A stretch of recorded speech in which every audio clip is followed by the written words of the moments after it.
Hi there YouTubers, this is another video from your friendly neighborhood reviewer Evelyn. Today we're going to be reviewing episode 6 of Interview with the Vampire. If you want to see what this show is about to any new viewers, I recommend you watch the thumbnail for my first video, and I've done a playlist of all the episodes so far. So before we start the video, I want to say a big thank you to all the new subscribers, and to any new viewers, I really appreciate if you can hit the subscribe button, leave a share and like. As you see my channel, I try to cover a variety of things. So without further ado, let's review the episode. So episode 5 ended with lestat brutally beating up Louis to a pulp and dragging him up to the air, in which we saw lestat's bigger power of flight, in which Louis says in episode 6 he named it the Cloud Gift. So of course, the aftermath we see is that lestat has disappeared while Claudia is helping Louis to rehabilitate himself. And of course, we have the commentary from Daniel basically saying that in the 20 years that you lived with Louis, you had no idea that he had the power of flight, in which Louis tries to rationalize it that lestat didn't want to show Louis his full power as not to intimidate him. And like the way I have my suspicions, Daniel calls it the way it is. That Louis got abused and he tried to rationalize it and he takes lestat back. But Louis doesn't really expand upon that. So during the 6 years, Claudia and Louis are together living in the house, but periodically lestat is trying to woo back Louis through extravagant gifts, telephone calls, but Louis is not having none of that because the extent of his injuries that Louis described, that he spent 5 weeks blind in one eye, broken bones, limbs, he has to be walking around with a cane. Even a funny scene in which Claudia releases a goat as to force Louis to move his muscles and to hunt again, in which Louis says that this is just, embarrassing and humiliating for himself. We get the first insight of lestat when he goes and knocks on Louis and Claudia's door, and Claudia is there to answer him warmly, hint the sarcasm. In this episode, we can see the hate and the spitefulness between Claudia and lestat for obvious reasons. And when lestat comes in with his first offering of a very expensive book from Louis' bookshop, Claudia says that they don't want to hear none of it. And lestat is like, well, I know Louis is there, let me hear it from himself. And Louis gives his answer by throwing lestat's coffin off of the balcony. So Louis describes to Daniel that in the 6 years, they went and burned more gifts than bodies. So lestat is constantly trying to get Louis back into his good graces. But Louis tells Daniel that one gift finally broke down his barriers. Now this was a very funny scene in which lestat composes a song for Louis, in which he says it's been 100 years since he done a song, which is titled Come to Me. If you remember in the end of episode 1, we had that scene where lestat was mind calling Louis, saying, Louis, come to me, Louis, come to me. And when I saw the title of the song, I just cracked up. The audacity of lestat. Louis listens to it. He hears the voice of a woman, in which we know and find out is Antoinette. Now here's the weird thing. Lestat has killed many people, but for some reason he holds on to Antoinette. Like the way I say it, lestat needs a yes person. He likes when people defy him. He finds that interesting, but then again, at the same time, for his ego, he wants people to worship him. So Antoinette is kind of like that perfect symbol for him. And the part when we jump forward into the present, Louis gets Rashid to play the recording of the CD, and Daniel's like really shocked hearing lestat's voice. He goes and says, that's the vampire lestat.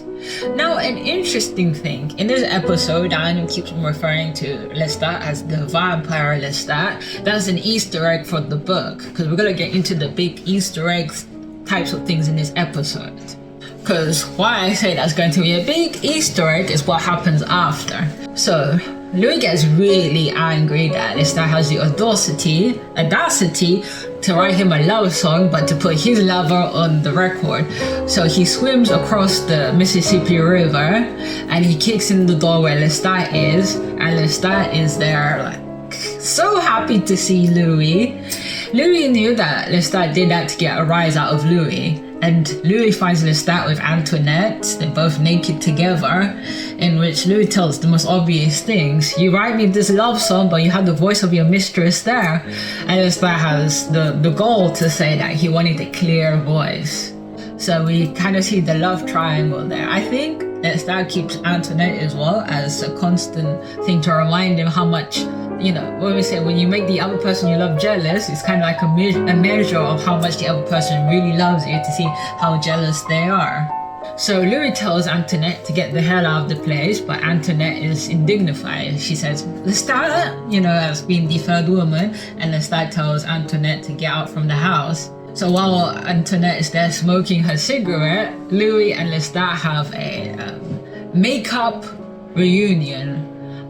You could fill out the words where they're brutally kissing each other. Lestat is letting Louis to attack him, kind of like for retribution to how bad, but not as bad as how Lestat went and beat up Louis. So the compromise in this bit of the scene is Lestat is there back in the house, and Louis and Claudia are establishing boundaries for Lestat. The first boundary is no lies, not to withhold. And Lestat says, well, I'm not withholding anything. The funny thing, Lestat looks, so shocked that people would tell him that he's holding back stuff, in which we know is true. So Louis tells Lestat this question that actually I pondered myself, whether Lestat had anything to do with Louis' brother's death, Paul. Because in that scene, I remember Paul, all of a sudden, to me, he looked like he was mind controlled. That was one question that I had. Lestat tells Louis straight in the eyes, I have nothing to do with your brother's death, which sometimes you don't really believe it. Deep down in your guts, you kind of don't really believe it. Hopefully it's not the case, but then again, as this episode progresses, we see that the finale is going to be a bloody finale, a lot of blood there. And then Claudia then goes and says to Lestat, who made you? And this is the part we get from Easter eggs of the book, The Vampire Lestat. Lestat says the person who made me was a vampire called Magnus.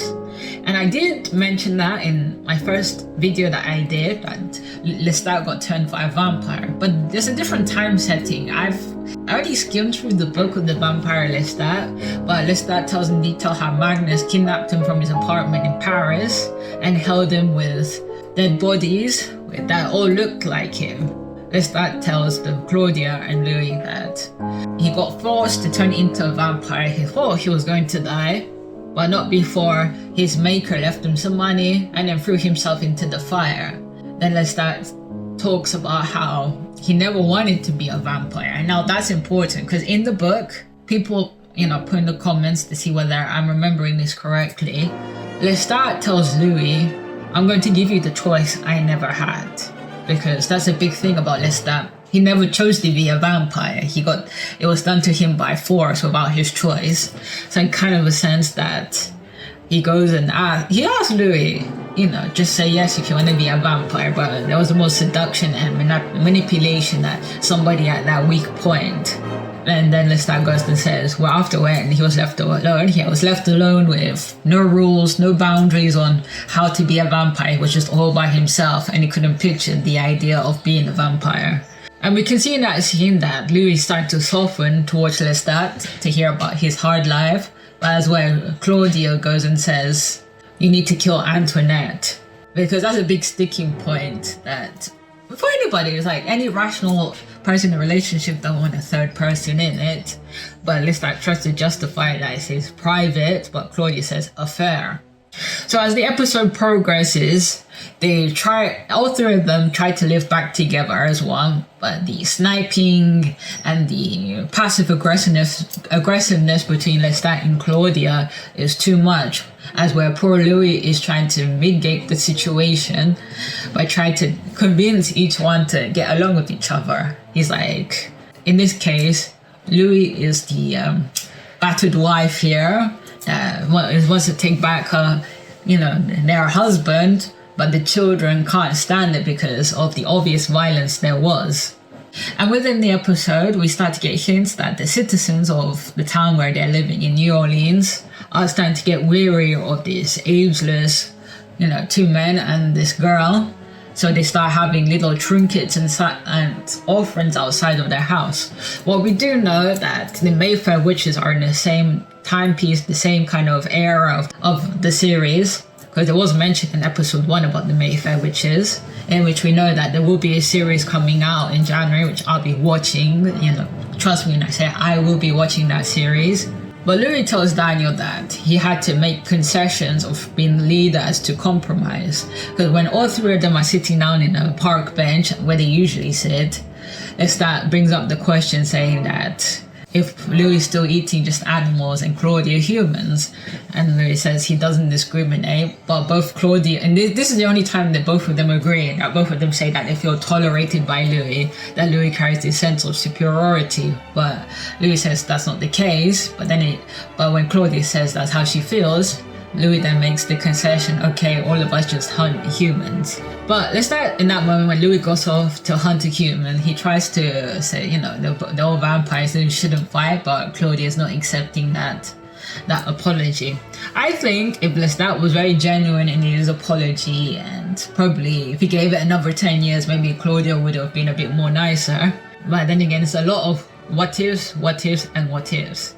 So as the episode moves on, Louis is telling Claudia she's painting, to trust Lestat, but Claudia says he's a liar. There is a part in the scene when Claudia tells Louis that he's the father of lies. That's another, direct thing from the book. But when Lestat comes back after he went off to do his hunting himself, he comes back with a parcel and he gives it to Claudia. Claudia opens up and there's the severed finger of Antoinette with the ring, and a newspaper article saying that this famous singer died in a house fire, in which Lestat goes and tells Claudia, I know you like souvenirs. Claudia throws the finger in the fire and then sees the ring, and then Louis says thank you. But it's bittersweet, because when Lestat goes off to his hunt again after Claudia goes and annoys him, we see that Antoinette is still alive and kicking, and Lestat is there venting his issues to Antoinette, in which Antoinette,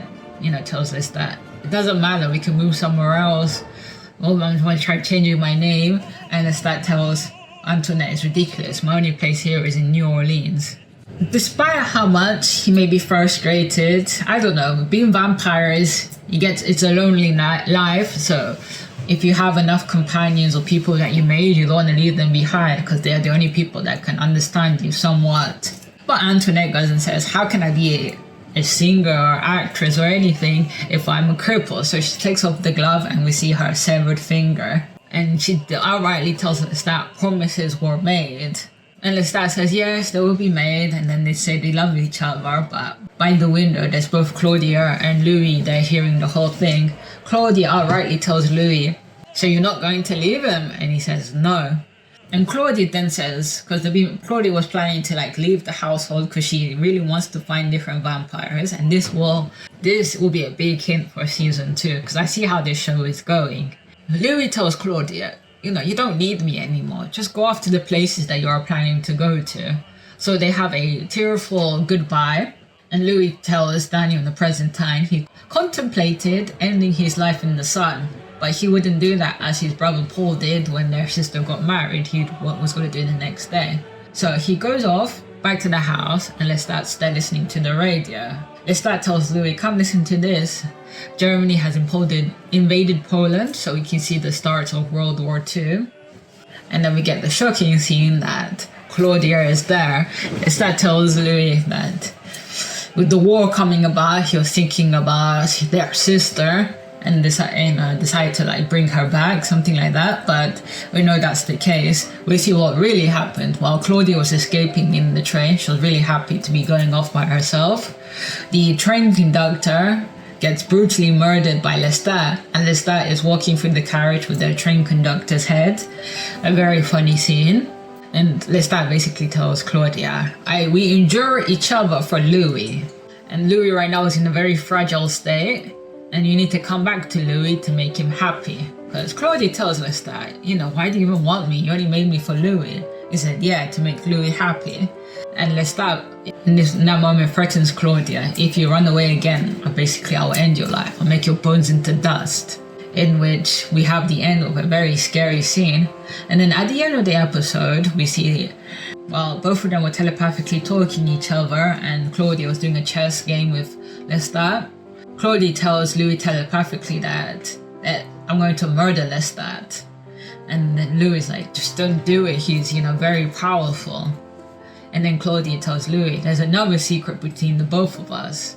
And she says to Louis, I know you want to kill Lestat and you're going to enjoy doing it. So Louis in the present time tells Daniel that they had planned to kill Lestat, but we see that Daniel has dozed off from the medication he receives from this doctor in the episode, in which we see that Louis has connections in different areas of the government in Dubai. And when Louis sees that Daniel's sleeping, he tells Rashid if he's awake, and Rashid says, I can't be awake if you want me to be. And then he says, our boy Daniel has fallen asleep due to the medication. And then Rashid wastes no time and says, I'll gladly wake him up. We can see the animosity between Rashid and Daniel. In the episode, Louis tells Daniel if he's still dreaming about their first encounter. And Daniel can only say, I dream up to the part when you invite me into your crappy 1-bedroom apartment. In this episode, I see Daniel very tired of the situation.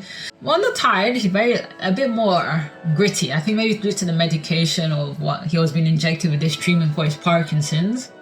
So we get a flashback when Daniel's dreaming of their first encounter in San Francisco in early 70s, 1973.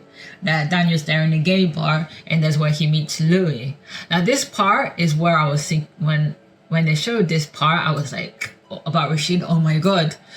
So they're there talking, and we can see Daniel is in the midst of his drug abuse, addiction. And Daniel says, I want to interview you.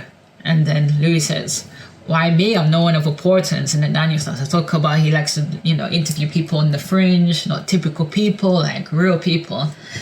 And Louis tells Daniel, the young Daniel, I have something what you want, what you've been struggling with, in which we know that, drugs.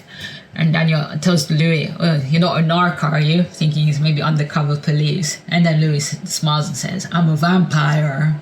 We can see in this point of time that Louis, I think, maybe took on some aspects from Lestat. We can see him a bit more cocky, a bit more arrogant. And then Daniel's like, okay, whatever happens. We can see at that point of time there's a spark between Daniel and Louis.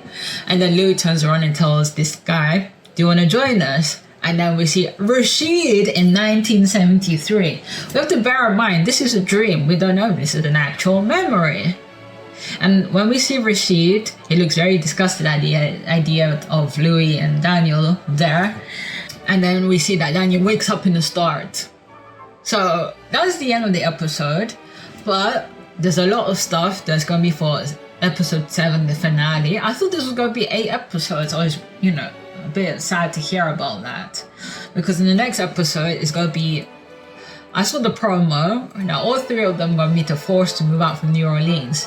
Because of course, vampires are strong, but they're weak against the sun.